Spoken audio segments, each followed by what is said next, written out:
Alrighty, so here's the acoustic section of my instrument collection. This is the Spector Timbre, or Timbre if you want to say it wrong, acoustic bass. This thing is incredible. One of the finest acoustic basses I have ever played. And I will get into all the specs real quick. Start with the headstock.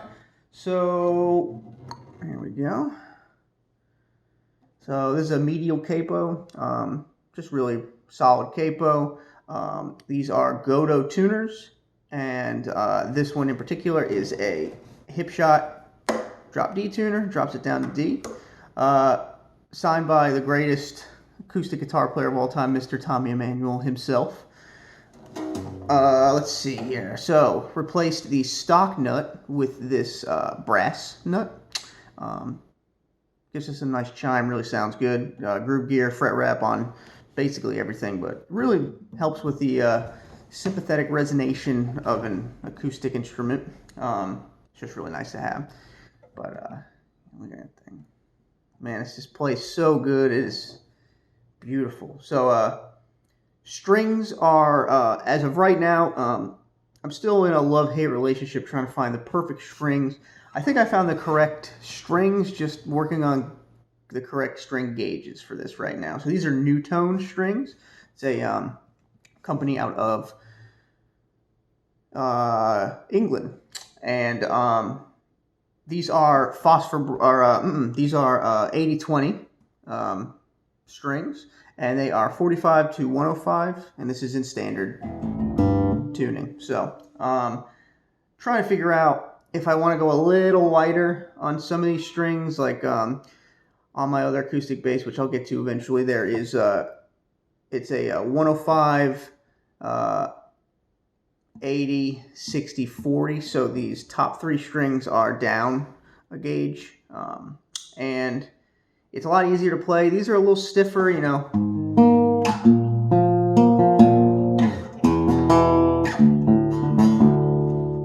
And it gets a little fatigue on the hands, but you do get a little bit of volume increase, so probably stick with these, but still. Anyway, so that's all that. And then what you're hearing is, as far as the reverb, and is all in part due to the amazingness of the Tonewood amp. And mine's even cooler because it is signed by Mike Dawes. So, if you don't know what the Tonewood amp is, it's just a effects processor, essentially. It takes your guitar signal. For me, it takes it from the piezo under the saddle, and it comes out of your output into the effects processor, and then on the back of it, it's held together by magnets, and it's got a little speaker right here, and held together with a magnet that you put in through the sound hole. Really sucked to get it in there. Just to give you an idea, my hand barely fits. And that through that speaker, your signal comes through, and whatever effect you have, like right now I have delay with a little bit of reverb. So actually reverberates the back of the body and comes out of the sound hole. So essentially you are playing an unplugged acoustic. I mean, there's no amp. And it's just such an inspiration. I mean,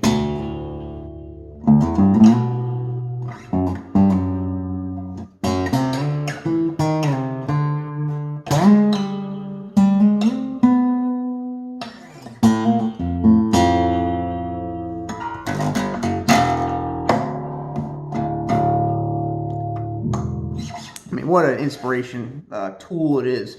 So yeah, that's all the specs of this. The only other thing I've done is put a little pick holder right here in the sound hole.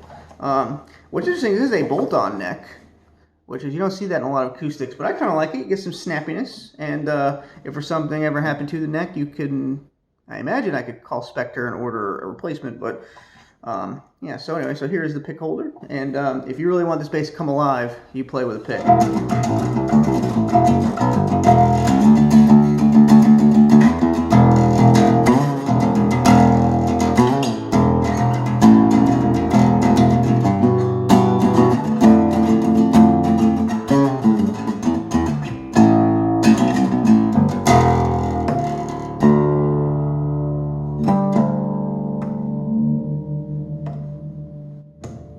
So, some people don't like playing with a pick, but for an acoustic bass, which is inherently a niche instrument, I would say, a lot of people don't like them, but I feel like they use them for the wrong reasons. Number one, they use them and expect them to just be an acoustic guitar, and it's like, you're not going to get that kind of volume. You would need, this thing would need to be gigantic, like huge, unplayable to be to compete with like 2 acoustic guitars in a room, you know. But with this pick, 80-20 strings, tiny bit of volume increase with the tone 1 amp, a little bit, not a whole lot. You can absolutely jam with an acoustic guitar player with this setup and instrument in the same room. So I mean, I could easily, like, you know, if I wanted to.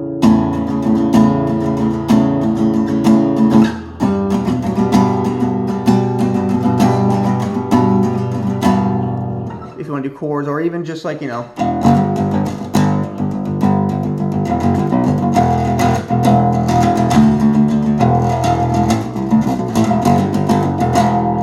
I could jam with an acoustic guitar player. But obviously, if you're going to jam with a group of people, band, this probably won't work. Unplugged, at least. Plugged in, no problem.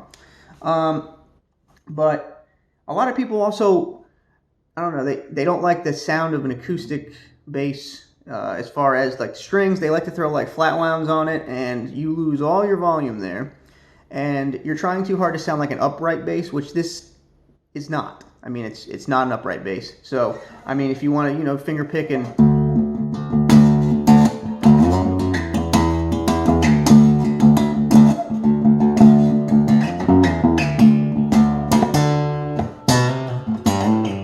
it's just, your expectations are not where they need to be, let's say.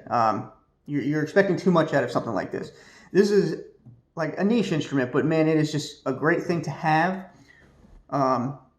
Just sitting, this is funny, this is probably the bass I play the absolute most. I probably would play this even more than my clear acrylic bass, just because it's available. It's sitting on the wall, I'll go grab it, and just pick it up, go outside, and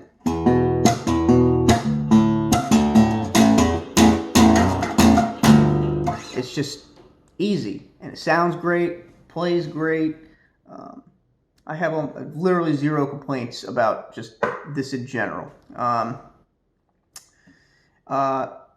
This is basically, I have another acoustic bass that I use, which, like I said, I'll get to eventually, which I use for like plugged in stuff. This is usually just for unplugged acoustic stuff.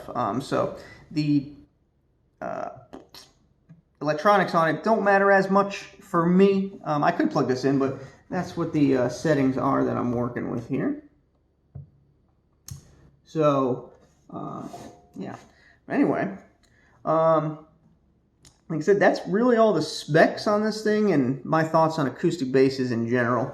The worst part about acoustic bass is the strings, because I feel like you need the strings to be a little more lively than an electric bass, because if you throw an electric bass through distortion, through you know, a bunch of effects, it's not that big a deal. But for this, if these strings go dead, you know, you got to change them or boil them, which I still have not done yet. I need to do that just to see how well they come back to life.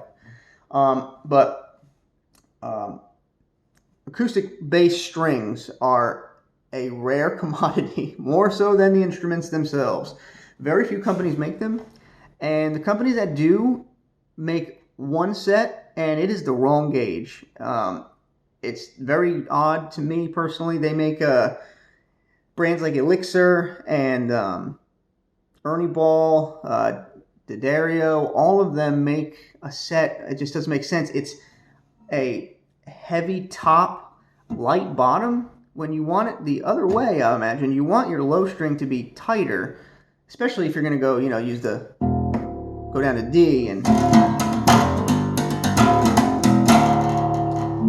So I just can't understand those gauges. So this set in particular, you can get, like Martin makes a 45 to 105 set, but they only make it in phosphor bronze.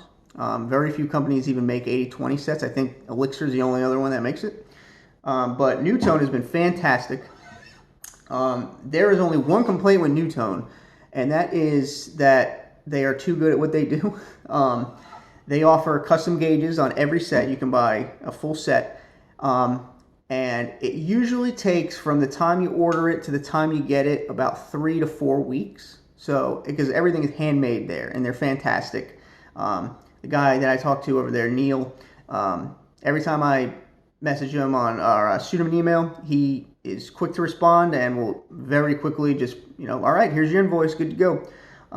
Plus, the only other bad thing is they're pricey, but it's because of the exchange rate and shipping. So if those are the only problems I have, honestly, that's not really a bad problem at all to have. So, but I wish other companies would do it so I could, if something were to happen, I needed a new set of strings and I have to wait 3 weeks to get them. Nothing on New Tone, but just, for my own thing. But I have a backup set of strings, so it's good to have.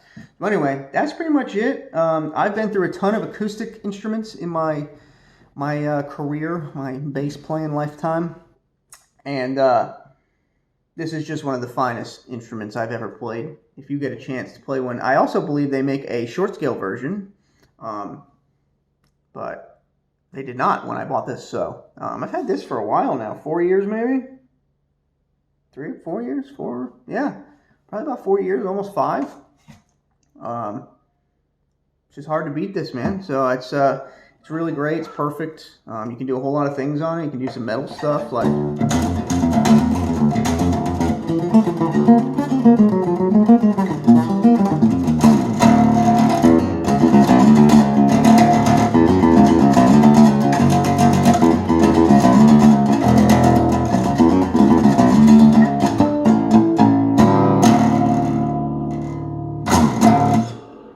It's just so fun to mess around and jam on this. So if you get a chance to try an acoustic bass out, I suggest going with Spector. They know what they're doing over there, and it is just such a great instrument.